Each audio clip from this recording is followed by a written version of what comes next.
হযরত জিবরিল আমিন রসুল পাক সাল্লাল্লাহু আলাইহি ওয়াসাল্লামের কাছে আসলেন।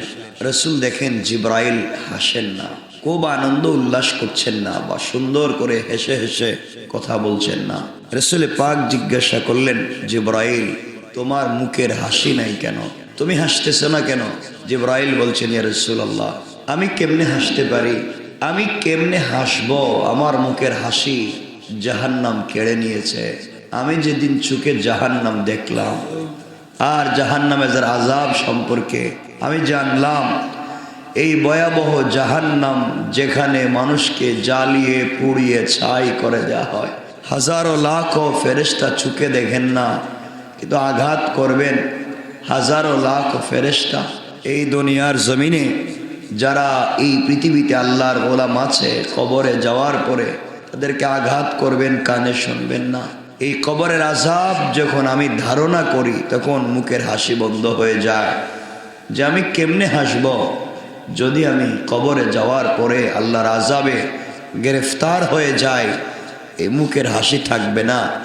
এই চিন্তা যখন আমার মুখ কাছে আসে যে বনি আদম কবরে গেলে কেমনে আযাব সহ্য করবে, কেমনে আল্লাহর এই রুশানলে পড়লে কেমনে বাঁচবে, এই চিন্তা যখন চলে আসে, তখন আমি আর হাসতে পারি না, আনন্দ করতে পারি না। সুতরাং আপনাকে আমাকে এই দুনিয়ার থেকে বিদায় নিয়ে চলে যেতে হবে, আজ না হয় কাল। মনে রাখবেন বাবা, যাই করেন একমাত্র আল্লাহকে খুশি করে কবরে যান, আল্লাহকে সন্তুষ্ট করে কবরে যান।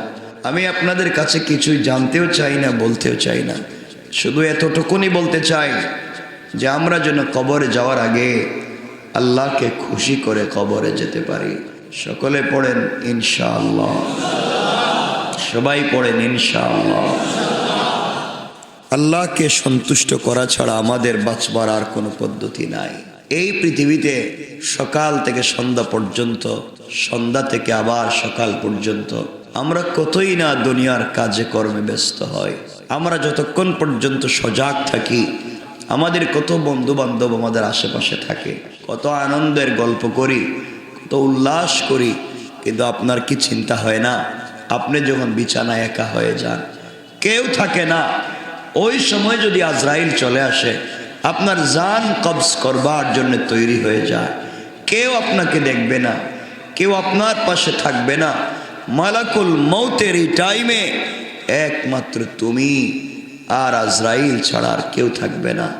সুতরাং এই সময়ে যদি একমাত্র কেবলমাত্র আল্লাহর নুসরত, আল্লাহর সাহায্য একমাত্র আমাদের জন্য কাম্য হয়, এই পৃথিবীতে আল্লাহকে সন্তুষ্ট করে যাওয়া ছাড়া আমাদের আর কোনো বিকল্প রাস্তা, বলেন রাস্তা নাই। এই জন্যে এই দুনিয়ায় আমরা বেঁচে আছি, আজ না হয় কাল আমরা মরে যাব। একবার কি ওই চিন্তা আসে না যে আমি ঘুম থেকে জাগ্রত হয়ে আমার একটাই মাত্র ইন্টেনশন থাকে, একটাই মাত্র আমার লক্ষ্য থাকে যে আমার জব, আমার চাকরি টাইম মতো পৌঁছতে পারলাম কিনা, অফিসের কাজগুলো ঠিক মতো করতে পারলাম কিনা, আমার যে কাজ এটা ঠিক মতো করতে পারলাম কিনা, সব সময় চিন্তা নিয়ে থাকেন। আপনার কি চিন্তা হয় না রব আমাকে যে কাজগুলো দিয়েছেন আমি টাইম মতো করতে পারলাম কিনা? আমি দুনিয়ার অফিসের কাজ ঠিক মতো আদায় না করলে বস আমাকে গালি দিতে পারে। রবের কাজ যদি ঠিক মতো আদায় না করি, রবের সামনে কি নিয়ে হাজির হবেন, কি জবাব দিবেন, কি জবাব দিব? এই জন্য আল্লাহর ওয়াস্তে এই পৃথিবীতে বেঁচে থাকতে একমাত্র কেবলমাত্র আল্লাহ যে পথ আর মতের কথা বলেছেন, আল্লাহ যে কাজগুলো করতে বলেছেন, আমরা পারবো তো ইনশাআল্লাহ? বলেন ইনশাআল্লাহ, বলেন ইনশাআল্লাহ। রজব মাস আশহুরে হারাম, মাসের একটা মাস হচ্ছে রজব। পৃথিবীতে যত বিদআত শুরু হয়েছে রজবের থেকেই শুরু হয়েছে। রজব মাস অনেক দামি মাস, এই মাসে অনেকগুলো রোজা রাখতেন, আপনারাও চাইলে রাখতে পারেন। রাসূল পাক সাল্লাল্লাহু আলাইহি ওয়াসাল্লাম মেরাজে গিয়েছিলেন কোন মাসে? এই মাসে। কত দামি মাস আপনারা চিন্তা করতেছেন। এই মাসে আল্লাহ তার রসুলকে কাছে ডেকেছেন, এই মাসে আল্লাহ তার রসুলকে কাছে নিয়েছেন, কথা বলেছেন। এই মাসে বান্দাদের জন্য আল্লাহর পক্ষ থেকে কতই না পুরস্কার এই মাসে রসুল পাক নিয়ে এসেছে। অনেক দাম এই মাসে তোমার আমার রসুলকে আল্লাহ সম্মানিত করেছেন সব এই মাসে। এই জন্য এই মাসের কদর করেন। এই মাস ইবাদতের মাস। রজব, শাবান, এরপরেই তো রমজানুল মুবারক। আল্লাহুম্মা বারিক লানা ফি রজব ওয়া শাবান ওয়া বাল্লিগনা রমাদান। রমজান চলে এসেছে। রমজান চলে আসার 2 মাস আগেই সাহাবায়ে কেরাম রমজানের প্রস্তুতি নিতেন। রজব থেকেই রমজানের প্রস্তুতি। আমি তো মনে হয় আমরা এখানেই আলোচনা করেছি, অনেকবার একাধিক তাফসীর করেছি রমজানের প্রস্তুতি নিয়ে। রজব থেকে কেমনে কি করবেন। এই পৃথিবীতে অনেকের অনেক জাতের প্রস্তুতি থাকে, আমাদেরও প্রস্তুতি থাকা দরকার। কারণ মনে রাখবেন, আল্লাহ বলেন পুরা 11 মাসে যত মানুষকে আমি মাফ করেছি, রমজানের প্রত্যেকটা মুহূর্তে তার চাইতে বেশি মানুষকে মাফ করি। সুবহানাল্লাহ বলেন। রমজান আসছে। এই রমজান শুধুমাত্র উপবাস থেকে রোজা রাখবার নাম নয়, যে আমি সকাল থেকে সন্ধ্যা পর্যন্ত কিছুই খাইলাম না, রোজা হয়ে গেল, এটার নাম উপবাস থাকা। হিন্দুরাও থাকে, এভাবে অনেকগুলা থাকে। এভাবে থাকলেই শুধু রোজা হবে না, আল্লাহর সবগুলা হুকুম পালন করতে হবে। তিনি যতগুলো নিষেধ করেছেন এগুলার থেকে নিজেকে বাঁচাতে হবে। রমজান আসতেছে, আজকে থেকে আমরা তৈয়ারি শুরু করি, প্রস্তুতি শুরু করি যে রমজানের কদর করা লাগবে। আল্লাহ রসুল ইসলামকে আল্লাহ জানিয়ে দিয়েছেন, যেই ব্যক্তি রমজান পাইল আর তার গুনাহ মাফ করাইতে পারল না, এর মতো হতভাগা এই পৃথিবীতে আর নাই, এর মতো আহাম্মক এই পৃথিবীতে আর নাই, এর মতো বেওকুফ দুনিয়ার জমিনে আর নাই। আল্লাহ বলেন, রমজান পাইল আর সে আমার কাছে আসতে পারল না, আমার প্রিয় হতে পারল না। আমি 2 হাত ভরে আমি রমজানে দান করি, দিনে দান করি, রাত্রে দান করি, প্রত্যেকটা মুহূর্তে দান করি। আমার বান্দা কিছুই নিতে পারলো না, রমজান চলে গেল, তার হাত থাকলো খালি, তার মতো হতভাগা আর নাই। এজন্যে আজকে থেকে, এই মাস থেকে আমরা প্রস্তুতি শুরু করব তো ইনশাআল্লাহ। বলেন ইনশাআল্লাহ। ইনশাআল্লাহ। এই মাসে রাসূল পাককে আল্লাহ মেরাজে নিয়েছিলেন। লম্বা ইতিহাস, আমরা সংক্ষেপ করে করে মেরাজের দিকে হয়তো যাব যদি সুযোগ পাই। আমরা অনেক আলোচনা আমরা শুনেছি। রব বলেছেন কোরআনে কারীমের 15 নম্বর পারা সূরা বনী ইসরাঈল 17 নম্বর সূরা, সুবহানাল্লাযী আসরা বিআবদিহি লাইলাম মিনাল মাসজিদিল হারামি ইলাল মাসজিদিল আকসাল্লাযী বারাকনা হাওলাহু লিনুরিয়াহু মিন আয়াতিনা ইন্নাহু হুয়াস সামিউল বাসীর। রাসূল পাক ইসলামকে এই মাসে আল্লাহ মেরাজে নিয়েছিলেন। যাওয়ার আগে তাকে বাইতুল মুকদ্দাস বা বাইতুল মাকদিস নিয়ে গিয়েছিলেন, ওখানে ইমামতি করিয়েছেন। রাসূল পাক নবী হওয়ার পরে প্রায় 14, 15, 16, 17 মাস বাইতুল মুকদ্দাসের দিকে মুখ করে তিনি নামাজ পড়েছেন। এর অর্থ আল্লাহ আমাদেরকে জানাতে চান, এই মসজিদ আলাদা কিছু নয়। এই মসজিদের প্রতি গোটা দুনিয়ার মুসলমানদের একটা দরদ, যে এই মসজিদের প্রতি আমাদের রাসূল পাক প্রথমে নামাজ পড়েছেন। উম্মতের প্রথম কিবলা মসজিদ, এটা কারো নয়, এটা মুসলমানদের। এটাই আমাদের প্রথম কিবলা, এটাই প্রথম মসজিদ। এরপরে বিভিন্ন মসজিদ তৈরি হয়েছে। সুতরাং এই মসজিদ বাইতুল মুকদ্দাস, যেটা আমাদের প্রথম কিবলা, মুসলমানরা যেদিকে প্রথমে নামাজ পড়তো, রাসূল পাক যেদিকে নামাজ পড়তেন, এই জায়গার অনেক দাম, এখানের অনেক বারাকাত। পৃথিবীতে যেই 3টা মসজিদ অনেক দামি, এর মধ্যে একটা মসজিদ হলো মসজিদ আল আকসা। কথা বুঝতে পেরেছেন? বাইতুল্লাহ, মসজিদে নববী, আর হচ্ছে বাইতুল মুকদ্দাস, মসজিদে আকসার অনেক দাম। এগুলো আমাদের হৃদয়ে থাকবার কথা, আমাদের ভালোবাসার জন্যে। সুতরাং এই পৃথিবীতে আমি আপনি আছি, কে কোন সময় মরে যাই বলতে পারি না। রমজান চলে এসেছে বাবা, আল্লাহর ওয়াস্তে এই রমজানের হক আদায় করবো ইনশাআল্লাহ। প্রস্তুতি শুরু করবো তো ইনশাআল্লাহ। সবাই বলেন, কি প্রস্তুতি শুরু করবেন বলেন? এই তো রমজান আসতেছে। যারা ব্যবসা করেন, কে কোন ডিজাইনের কাপড় দোকানে উঠাইবেন, এটা হচ্ছে আপনার প্রস্তুতি। কে কোন কালারের কাপড় দোকানে তুলবেন, কে কোন ফ্যাশন নতুন করে বাইর করবেন, এই তো দোকানের প্রস্তুতি। যারা ফ্যাক্টরিতে কাজ করেন বা ফ্যাক্টরি আছে, তারা কোন ডিজাইনের কাপড় মার্কেটে এবার আনলে খুব ভালো ব্যবসা করা যায় এই চিন্তা করতেছেন। যারা পত্রিকা সাংবাদিক বা টেলিভিশন সাংবাদিক, এদের কাজ হচ্ছে বিভিন্ন মানুষের কাছে ঘুরে ঘুরে রমজান সম্পর্কে তাদের প্রস্তুতি হচ্ছে রমজান সম্পর্কে কুপত্র তৈরি করা, একটু লেখালেখি বাইর করা। যারা টেলিভিশন সাংবাদিক, এদের রমজানের প্রস্তুতি হচ্ছে নাটক সিনেমা তৈরি করা, রমজানের নাটক। আস্তাগফিরুল্লাহ বললেন না? আস্তাগফিরুল্লাহ বলেন। রমজানের নাটক, রমজানের সিনেমা, এগুলা নিয়ে অনেকে ব্যস্ত। যারা বড় বড় ব্যবসায়ী আছেন, আপনাদের রমজানের প্রস্তুতি হলো কেমনে পেঁয়াজের দাম বাড়ানো যায়, কেমনে আদার দাম বাড়ানো যায়, এটা কি চিন্তা করলে এটা বাড়বে, এই চিন্তায় আপনারা মশগুল। কথা বলেন না কেন? শুধু দাম বাড়ে, শুধু দাম বাড়ে জিনিসপত্রের। আপনারা কি মনে করেন সারা বছর মানুষ থাকে 18 কোটি, আর রমজানে কি 40 কোটি হয়? যে খাবারের জন্য আলাদা চিন্তা করতে হবে? বলেন না কেন? না, যা আছে তাই আছে। মনে রাখবেন, আপনি যদি খাবার নিয়ে চিন্তায় পড়ে যান, রববিয়তের বিরুদ্ধে আপনার চলে যাওয়া হয়। কারণ রব আপনাকে পৃথিবীতে প্রেরণ করার প্রায় 500 বৎসর আগে আল্লাহ আপনার রিজিকের ফয়সালা করে রেখেছেন। আপনি আজকে কি খাবেন আর কি খাবেন না সব জানেন কে? সবাই বলেন কে? আল্লাহ। এই জন্য রিজিক নিয়ে এত মারামারির দরকার নাই, সবই তো করে রেখেছেন আল্লাহ। কিন্তু আমরা তো সারাদিনই চিন্তায় থাকি শুধু দুনিয়া দুনিয়া দুনিয়া নিয়া।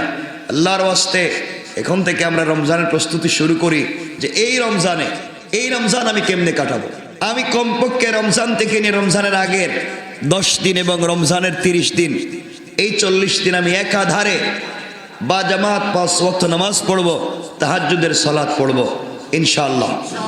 বলেন ইনশাআল্লাহ। 40 দিনে আমি চেষ্টা করব কমপক্ষে 3 খতম, বেশি বলতেছি না, আপনারা বেশি পড়লে তো ভালো, কমপক্ষে 3 খতম কোরআন শরীফ পড়বো ইনশাআল্লাহ। তাসবিহ পড়বো, জিকির করব, হাদিস শিখব, কোরআন শিখব। এইভাবে যদি আমরা করতে পারি, এই রমজানে বেশি বেশি করে আল্লাহর ইবাদত করব। এই রমজানকে ভাগ করে নিবে, আমি ফজরের পরে কি করব, জোহরের পরে কি করব, আসরের পরে কি করব, মাগরিবের পরে কি করব, কোন টাইমে দোয়া করব, কখন দোয়া করলে কবুল হয় এটা আমি জানবো, কোন কোন দোয়া করতে হবে, কেমনে কেমনে দোয়া করতে হবে এগুলা জানবো। এভাবে যদি আমরা রমজানকে কাটাইয়া দিতে পারি, একটা রমজানই আমাদের জিন্দগির কামিয়াবি আর সফলতা নিয়ে আসতে পারে ইনশাআল্লাহ। বলেন না ইনশাআল্লাহ? সবাই বলেন ইনশাআল্লাহ। পারে কি পারে না? পারে কি পারে না?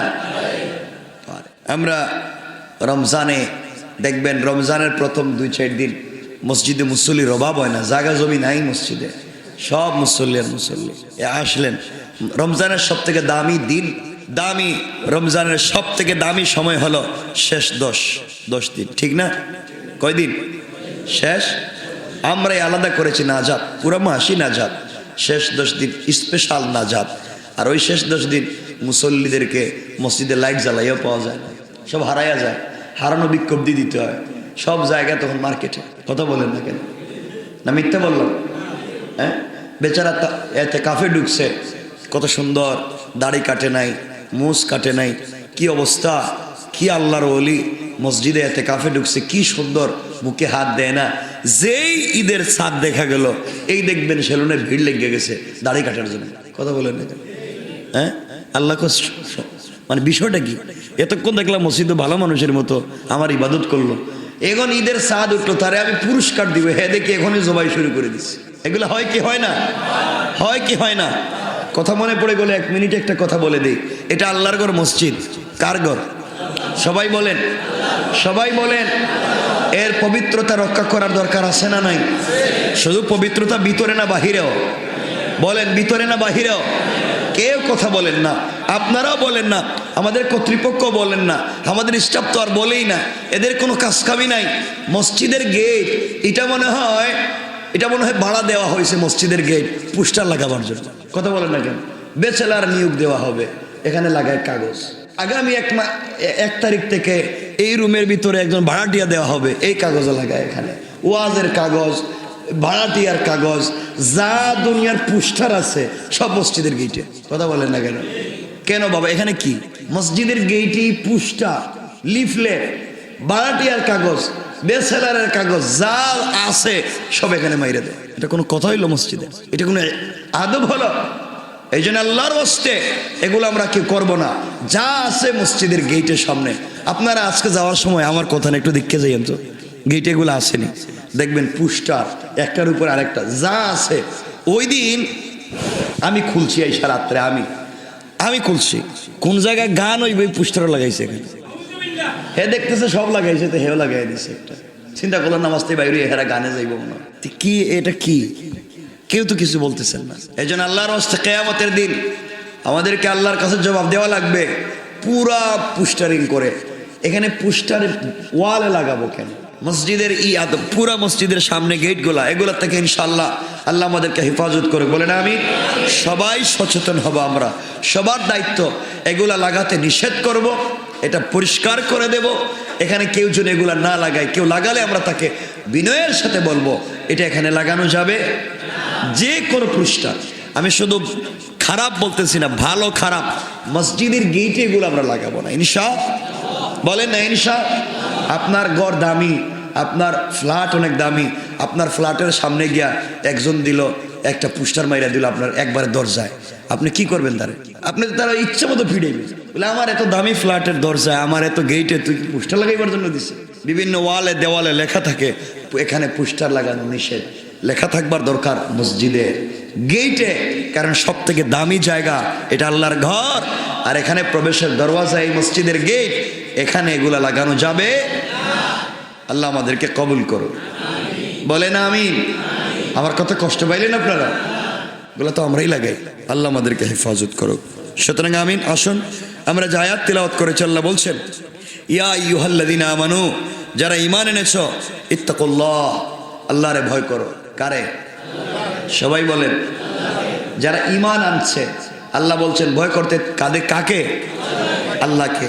আমরা যদি আল্লাহরে ভয় করা শুরু করে দিই, মিথ্যা বলতে পারবো নি? মিথ্যা বলবো নি? আমরা বলিনি, মিথ্যা বলি, মিথ্যা বলে ব্যবসা করি, মিথ্যা বলে খাই, বানাইয়া খাই, ঘুরাইয়া মানুষের মিথ্যা বলি। মিথ্যা বলা যাবে? ব্যবসায় প্রতারণা করা যাবে? 2 নম্বরই করা যাবে না। এক কথায় মিথ্যা বলা যাবে না। আল্লাহর বলছেন ইয়া আইয়ুহাল্লাযীনা আমানু, যারা ঈমান এনেছো, ইত্তাকুল্লাহ, আল্লাহকে ভয় করো। কারে? এরপরে বলছেন ওয়াকুলু কাওলান সাদীদা, এবং তোমরা সোজা কথা বলো। কি কথা বলো? সোজা কথা। ওয়াকুলু কাওলান সাদীদা, সোজা কথা বলো, সঠিক কথা বলো, নরম কথা বলো। আয় কাওলান লাইয়িনা, তোমরা নরম নরম কথা বলো, মানুষের সাথে উত্তম আচরণ করো। কে বলছেন? আল্লাহ বলছেন। কেন? যদি আল্লাহকে ভয় করি এবং সোজা কথা বলি, দুটা কাজ। যারা ঈমানদার আল্লাহ কাজ দিয়েছেন দুটা। এক, যদি আল্লাহকে ভয় করো, ওয়াকুলু কাওলান সাদীদা, এবং সঠিক কথা বলো, তাহলে কাজ হলো কয়টা? আল্লাহকে ভয় করা আর সোজা কথা বলা। আল্লাহকে ভয় করা আর সোজা কথা বলা। আমার কথা বুঝেননি আপনারা? কাজ কয়টা? সবাই বলেন। 1 নাম্বার আল্লাহকে ভয় করা, 2 নাম্বার সোজা কথা বলা, সঠিক কথা বলা। এই 2 কাজ যদি আমরা করি, আল্লাহ রাব্বুল ইজ্জতুল জালাল পরে বলেছেন ইউসলিহ লাকুম আমালাকুম, আল্লাহ বলছেন তিনি তোমাদের আমল আচরণ সংশোধন করে দিবেন। ইউসলিহ লাকুম, তিনি আচরণগুলোকে সংশোধন করে দেবেন। আল্লাহ বলছেন ইউসলিহ লাকুম আমালাকুম। 1 নাম্বার সঠিক কথা যদি বলো, আল্লাহকে ভয় করো, তিনি চলার পথে আমাদের আচরণে যদি ভুল থাকে, মানুষের সাথে ব্যবহার যদি খারাপ হয়ে যায়, আল্লাহ বলছেন তার দায়িত্বে তিনি ঠিক করে দেবেন। সুবহানাল্লাহ বলেন। আমাদের আচরণ খারাপ হতে পারে না মাঝে মাঝে? না খারাপ হয় না? হয় কি হয় না? আল্লাহ বলেছেন সঠিক কথা যদি বলো, তাহলে 1 নাম্বার তিনি আমাদের আচরণ, তিনি আমাদের ব্যবহার ঠিক করে দিবেন। সুবহানাল্লাহ বলেন। কার দায়িত্বে? সবাই বলেন কার? এরপরে বলছেন আমালাকুম, তোমাদের আমল, তোমাদের আমলের মধ্যে যদি কোনো ভুল ভ্রান্তি থাকে, আমি তাও সংশোধন করে দেব। আল্লাহু আকবার বলেন না। আমলের ভুল ভ্রান্তি বুঝছেননি? আমরা অজু করবার সময় ঠিক মতো অজু করতে পারি নাই, তাহলে তো নামাজ হওয়ার কথা না। নামাজে এসে ঠিক মতো রুকু করতে পারি না, ঠিক মতো সেজদা করতে পারি না, কেমনে হাত বাঁধতে হবে আমরা জানি না, কেমনে তাকবীরে তাহরিমার জন্য হাত উঠাতে হবে আমরা জানি না, কেমনে দাঁড়াতে হবে আমরা জানি না, রাস্তায় কেমনে চলতে হবে আমরা জানি না, ইবাদত কেমনে করতে হবে আমরা জানি না। এই যে আমাদের নামাজ রোজা ইবাদতে ভুল হয়ে যায়, অনেক অনেক ভুল হয়ে যায়, রব বলে দিয়েছেন ইবাদতের সবগুলা ভুলকে সংশোধন করে পুরা ইবাদতকে তিনি কবুল করে নেবেন। সুবহানাল্লাহ, জোরে পড়েন। পুরা ইবাদত আমাদের কবুল হয়ে যাবে। কাজ করতে হবে, শুধু সঠিক কথা বলা লাগবে। কি কথা? সঠিক কথা। এরপরে আল্লাহ রাব্বুল ইজ্জত ওয়াল জালাল বলছেন, 1 নাম্বার আচরণ ঠিক করে দিবেন, 2 নাম্বার আমলের মধ্যে যদি কোনো ত্রুটি থাকে তাও তিনি সংশোধন করে দিবেন। এরপরে বলেছেন ওয়াগফির লাকুম যুনুবাকুম, এরপরে বলেছেন আমাদের জিন্দেগিতে যত পাপ আছে সব ক্ষমা করে দিবেন। আর একটু জোরে পড়েন না সুবহানাল্লাহ। কি সুযোগ সুবিধা! আমাদের ব্যবহার ঠিক হয়ে গেল, আমাদের আমলের ভিতরে যে কুসুরি ছিল এগুলো ঠিক হয়ে গেল, আমাদের পাপগুলাকে ক্ষমা হয়ে গেল। সুবহানাল্লাহ। কে করেছেন এগুলা? কে করেছেন? এরপরে বলেছেন ওয়া ইউতিইল্লাহা ওয়া রাসূলাহু ফাকাদ ফাজা ফাওজান আযীমা। আল্লাহ রাব্বুল ইজ্জত ওয়াল জালাল এরপরে বলেছেন যে কেউ আল্লাহ এবং তার রাসূলের আনুগত্য করে সে অবশ্যই মহা সাফল্য অর্জন করবে। যে কেউ আল্লাহ এবং তার রাসূলের যদি আনুগত্য করে সে মহা সাফল্য লাভ করবে। এখানে যে কেউ বলে, আল্লাহ বলছেন সুইপারও যদি করে, ভ্যানওয়ালাও যদি করে, রিক্সাওয়ালাও যদি করে, গরিব মানুষও যদি করে, ধনী মানুষও করে, যে কেউ আল্লাহ রাসূলের আনুগত্য করবে সে কামিয়াব। সুবহানাল্লাহ বলেন। আপনি এখন বড় লোক, খুব দামি গাড়ি দৌড়ান, কিয়ামতের দিন গিয়া দেখবেন যেই লোকটা রাস্তার পাশে পড়েছিল, ভিক্ষা করতো, গরিব মানুষ, ভ্যান চালাইতো, রিক্সা চালাইতো, সুইপার ছিল, আপনি খুব দামি ছিলেন, তাকে আপনি কথা বলতেন না, কিয়ামতের দিন দেখবেন সে আপনার আগে জান্নাতে চলে যাচ্ছে। মনে রাখবেন, আপনি যত বড় ব্যক্তি হন না কেন, আপনি যদি এই পৃথিবীর সব থেকে বড় আলিম হন, আপনি বড় আল্লামা, আপনি বড় শায়খুল হাদিসও যদি হন, আর রাস্তায় চলার পথে একজন মুসলিম ভ্যানওয়ালা, রিক্সাওয়ালা, মেথর, সুইপার সেও যদি মুসলমান হয় আর আপনি বড় আল্লামা, তাকে যদি সালাম দিতে না পারেন, মনে রাখবেন আপনি সব থেকে বড় অহংকারী। ঠিক কিনা জোরে বলেন? সব থেকে বড় অহংকারী, আপনি জাহান্নামী। কারণ আজও আপনি বড়, কিন্তু এখন পর্যন্ত দুনিয়াতে আপনি অহংকার বাদ দিতে পারেননি, আপনি অহংকার বাদ দিতে পারেননি, আপনি এখনো ঠিক মতো নিজেকেই তৈরি করতে পারেননি। এই জন্য রাস্তায় বের হইয়া আপনি এখনো নিজেকে ছোট করতে পারলেন না। এই জন্য আমরা নিজেকে যতই বড় মনে করি, চলার পথে যতক্ষণ পর্যন্ত আমরা নিজেকে ছোট বানাতে না পারবো, ততক্ষণ পর্যন্ত আল্লাহর সঠিক গোলাম হতে পারবো। এই জন্য মুসলমান বন্ধুগণ, দুনিয়ার জমিনে চলবার পথে আল্লাহ রাব্বুল ইজ্জত ওয়াল জালাল বলে দিয়েছেন, গোলাম রে, এই দুনিয়ার জমিনে চলবার পথে তোমাদের জন্য আমি আল্লাহ রাব্বুল ইজ্জত ওয়াল জালাল একজনকে তোমাদের উসওয়া বানিয়ে দিয়েছি, আদর্শ বানিয়ে দিয়েছি। আল্লাহ বলেন লাকাদ কানা লাকুম ফি রাসূলিল্লাহি উসওয়াতুন হাসানা। দুনিয়ার জমিনে যদি তোমরা জান্নাত আশা করো, একমাত্র কেবলমাত্র আল্লাহর রাসূলকে অনুসরণ করো। আর দুনিয়ার জমিনে যদি কোনো মর্তবা চাও, এই জন্যে কবিরা মাঝে মাঝে বলে মিটা দেও আপনি হাস্তি কো, তোমার ক্ষমতা আমি তো দুনিয়ার জমিনে মিটাইয়া দেও যদি কুছ মর্তবা চাও। যদি তুমি মর্তবা চাও, সম্মান চাও, ইজ্জত চাও, নিজেকে মাটির সাথে মিশাইয়া দাও, নিজেকে ছোট বানাইয়া দাও। এই দুনিয়ার জমিনে যারা নিজেকে ছোট বানাইয়া দিয়েছে, আল্লাহ তাআলা দুনিয়ার জমিনে তাদেরকে বড় বানাইয়া দিয়েছে। সুবহানাল্লাহ বলেন। এই দুনিয়ার জমিনে আপনাকে আমাকে যদি ছোট বানাইয়া দিতে পারি, আল্লাহ তাআলা তোমাকে আমাকে বড় বানাইয়া দিতে পারে। এই দুনিয়ার জমিনে আল্লাহ 3 কালোর সম্মান বাড়িয়ে দিয়েছেন।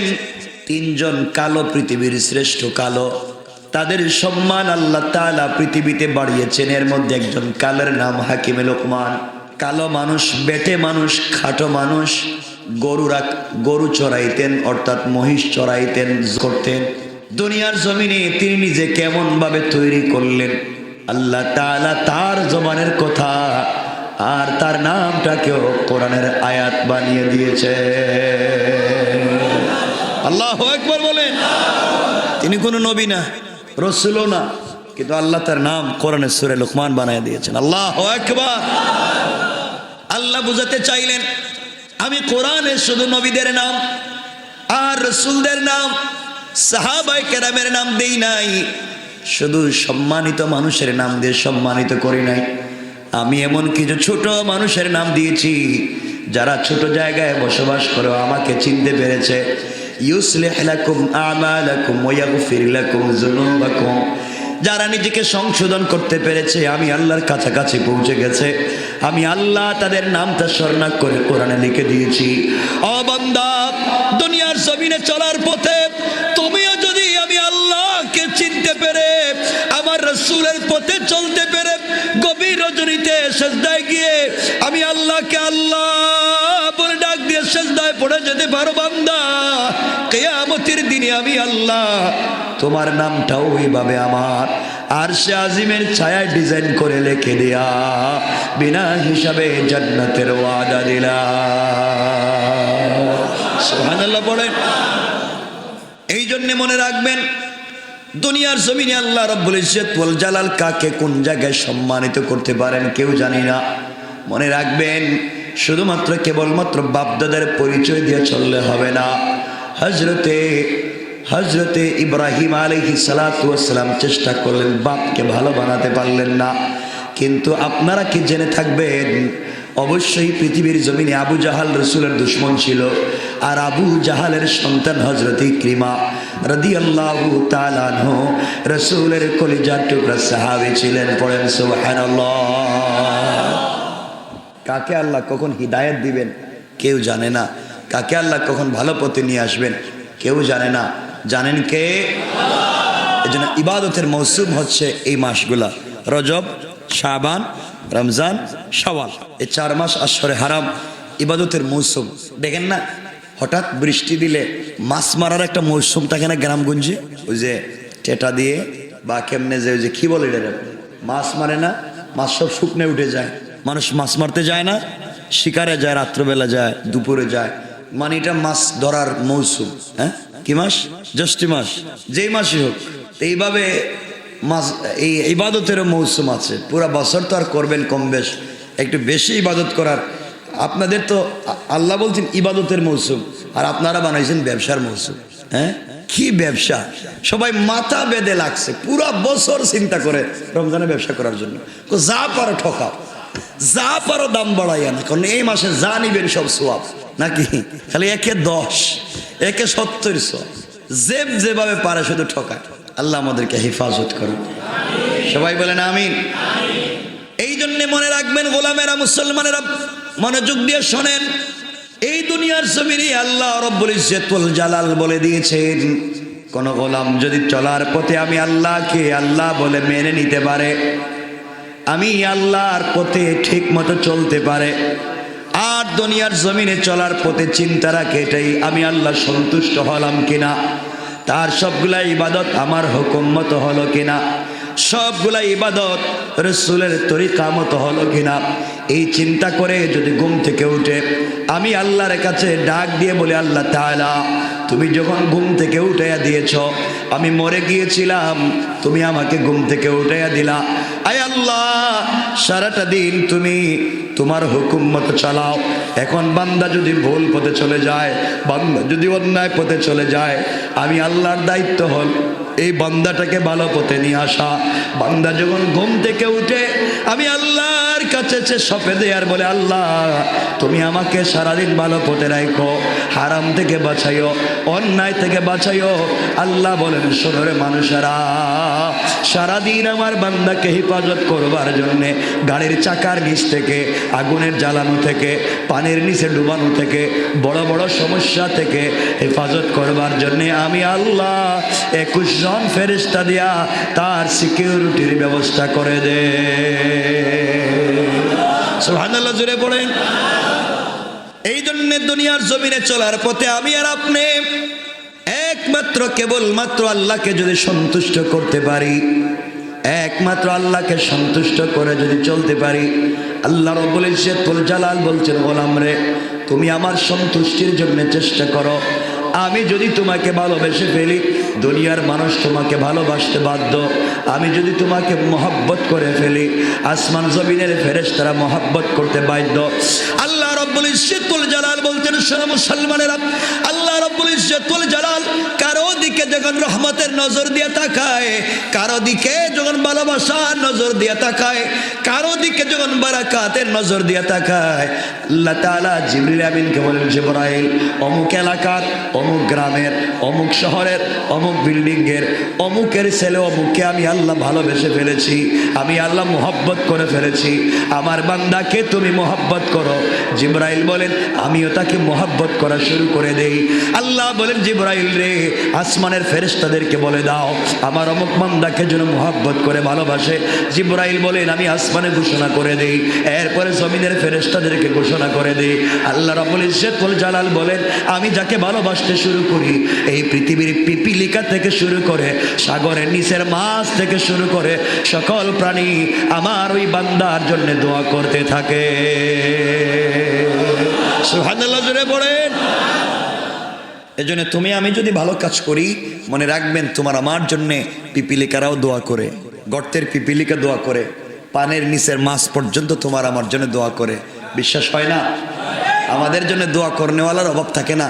আপনি মনে করেছেন যাদের জন্য পুরো জিন্দগি কাজ করলেন এরা আপনারে ভুলে গেছে, অর্থাৎ আপনার বউ বাচ্চা আপনারে ভুলে গেছে, আপনার মা বাপ আপনাকে ভুলে গেছে, আপনার ভাই বোন আপনারে ভুলে গেছে, আপনি ভালো কাজ করতেছেন সবাই ভুলে গেছে, আপনি খুব পেরেশান, সব বাদ দেন। সবাই ভুলে গেলেও ভুলে যাবে না কে? জোরে বলেন কে? আল্লাহ বলে যাবে না। আল্লাহ পুরো দুনিয়াকে, আল্লাহ পুরো সৃষ্টিকে, আল্লাহ পুরো মখলুককে বলে দিবেন, আমার এই বান্দারে স্মরণ রাখো, আমার এই বান্দার জন্য দোয়া কইরো। এই জন্য পিপিলিকা পর্যন্ত, গর্তের পিপিলিকা, সাগরের নিচের মাছ, এমনকি দুইটা পাথরের চিপায় যে পড়ে আছে যে প্রাণীটা, ওইটাও এই আল্লাহর এই গোলামের জন্য আল্লাহর কাছে দোয়া করে। এই জন্য আমাদের টেনশন নাই, চিন্তা নাই, দোয়া করার জায়গা আপনি আর আমি তৈরি করে যেতে হবে দুনিয়ায় ইবাদত করে সবার জন্যে। কিন্তু আফসোস হয় আমরা মাঝে মাঝে এমন কিছু অন্যায় করে ফেলি যে পুরো জিন্দগি নষ্ট করে দিই। এই যে আপনারা কয়েকদিন আগে যা করলেন, এই যে এই সপ্তাহে তো যা করলেন আপনারা, ওরে আল্লাহ, যা করলেন, মানে একবারে জিবরাইলের নামাই আনতে চাইছিলেন। আল্লাহ তো আযাব দিতে চায় না, যা আমরা শুরু করছি আযাব না দিয়ে কই যাইব। এই জন্যে আমাদের মাথার উপরে কখন কোন আযাব চলে আসে। বাবা এখনো বিভিন্ন জায়গায় মাটির নিচ থেকে আপনারা জানেন, বিভিন্ন এলাকায় তো আপনারা জানেন, বিভিন্ন এলাকায় টিউবওয়েল থেকে লবণাক্ত পানি আসে না? পুকুরের পানি লবণাক্ত, টিউবওয়েলের পানি লবণাক্ত। লবণাক্ত কেন? এর অর্থ হলো নিচে সাগর, খাল না, নদী না, নিচে সাগর, সাগরের পানি লবণাক্ত হয়। মানে আপনি আমি ভাসমান আছি, আল্লাহ যদি একবার নাড়া দেয় শেষ।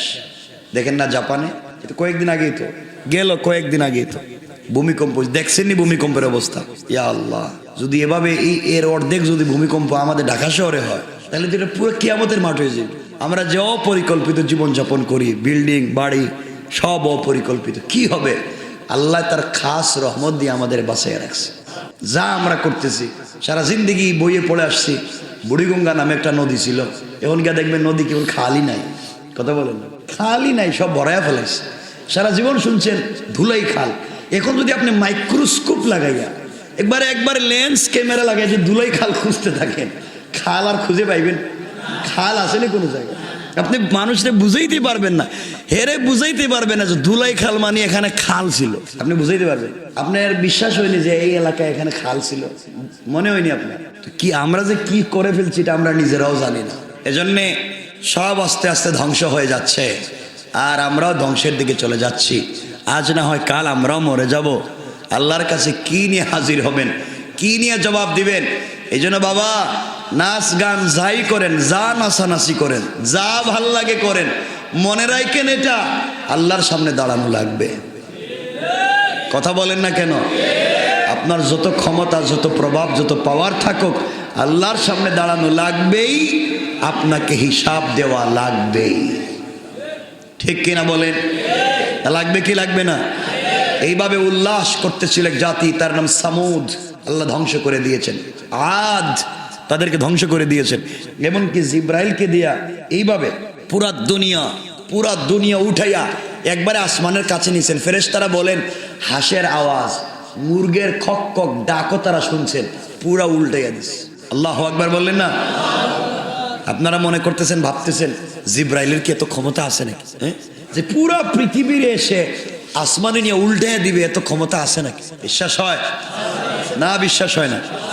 বিশ্বাস হয়? বলেন বিশ্বাস হয়? আমাদের সময় কমে কয়টা হয়েছে? 17। আর লম্বা করতেছি না, শুধু এইটুকুন বলে আমরা আজকের কথা এখানে শেষ করবো। তাফসিরে বলবো বিশ্বাস হয়নি জিব্রাইলের ক্ষমতা।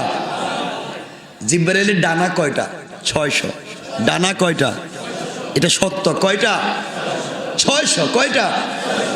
600। আল্লাহ একদিন জিব্রাইল চেয়ে বলছেন, জিব্রাইল একদিন আল্লাহরে বলছেন, আল্লাহ তুমি আমার 600 নূরের ডানা দিছ, কিন্তু এগুলো অ্যাপ্লাই করার জায়গা দিলে না। মানে আপনার গাড়িতে স্পিরিট আছে 150, ঢাকা শহরে চালাইতে পারবেন 150 স্পিরিট, জিন্দগি তো শেষ করে দিবেন, সব মাইরে ভালো।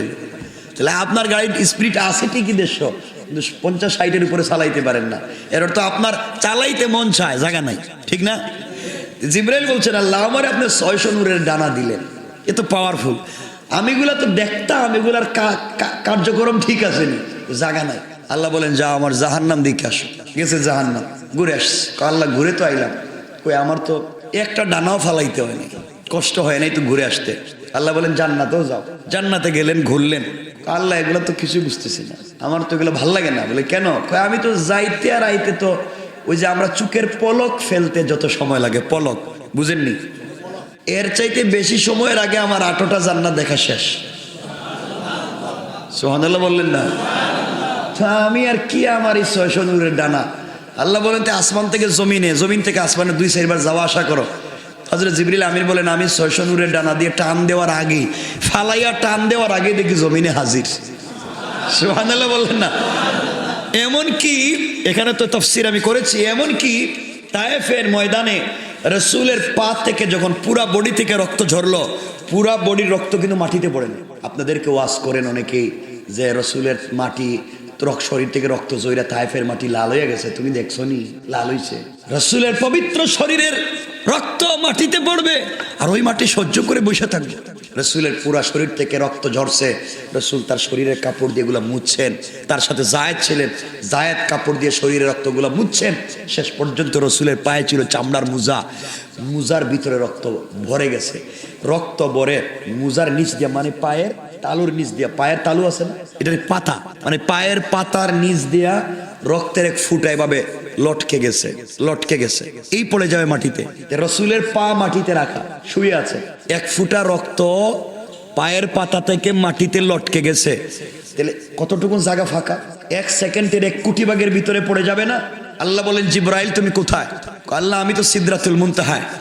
আমার বন্ধুর পা থেকে কিন্তু মাটিতে রক্ত পড়ে যাচ্ছে। যদি রাসূলের পবিত্র শরীর থেকে আমার হাবিব, আমার কলিজার টুকরা বন্ধু রাসূলের পাক যদি 1 ফোঁটা রক্ত মাটিতে পড়ে, এই দুনিয়ার কাউরে আমি জিন্দা রাখবো না।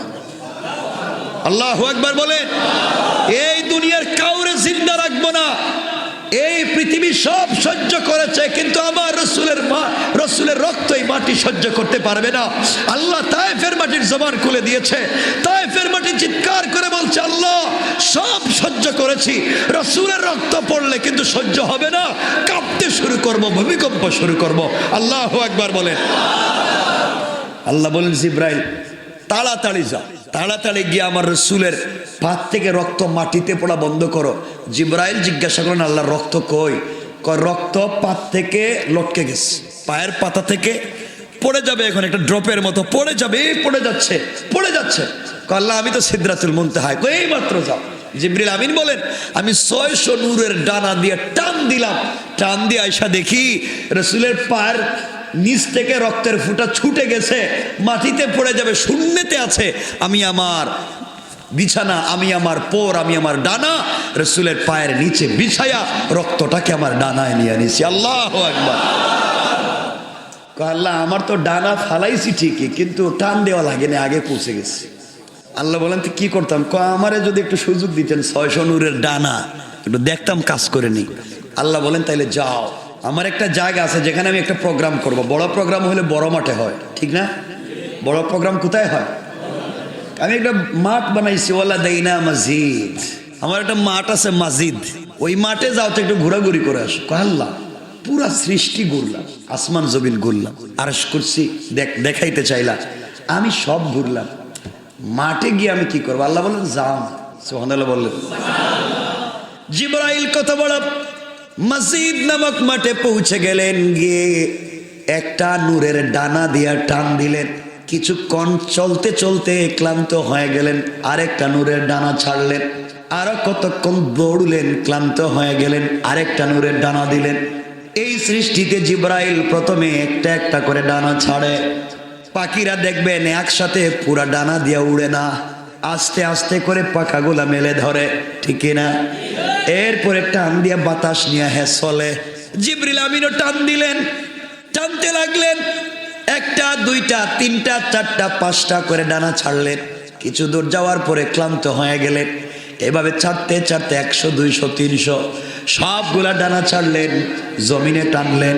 শেষ পর্যন্ত জিবরাইল 600 নূরের ডানা দিয়া, কে বলেছেন 40 বছর, বলেন না ওয়ালা দাইনা মসজিদ। এই মাঠে তোমার আমার সঙ্গে আল্লাহর দেখা হবে। সুবহানাল্লাহ বলতেছেন। দেখা হবে আল্লাহর সাথে তোমার আমার। আল্লাহ আমাদেরকে কথা বলবেন এভাবে, এবার কাছাকাছি জিজ্ঞেস করুন যে বল্টু তুমি ভালো আছো? মানে নাম তো আর বলতেছি না, এই কাছাকাছি আল্লাহ জিজ্ঞাসা করবেন তুমি ভালো আছো নি, কেমন ছিলা তুমি দুনিয়ায়, আমি আল্লাহকে দেখতেছো, তুমি ঠিক আছো নি? এইভাবে দেখবেন বড় বড় প্রোগ্রামে অতিথিরা আসলে যিনি প্রোগ্রাম করায়, যিনি মেজবান হয়, তিনি হেঁটে হেঁটে জিজ্ঞাসা করে না আপনারা ঠিকমতো খাচ্ছেন কিনা, কষ্ট হচ্ছে কিনা, আসছেন কি সবাই ঠিক আছেন, জিজ্ঞাসা করে না? আল্লাহ প্রোগ্রামের আয়োজন করবেন, তুমি তো মেজবান, আমরা মেহমান। আল্লাহ টেবিলে টেবিলে গিয়ে জিজ্ঞাসা করবেন ব্যাপার কি, ভালো আছো তো, খাবার টাবার পাইছো নি ঠিক মতো, শরাব টরাব পাইছো নি, ভাল লাগতেছে নি? আল্লাহ নিজে হেঁটে হেঁটে জিজ্ঞাসা করবেন। আল্লাহু আকবার, জোরে বলেন আল্লাহু আকবার। এই জায়গায় যেতে চাই কি চাই না? চাই কি চাই না?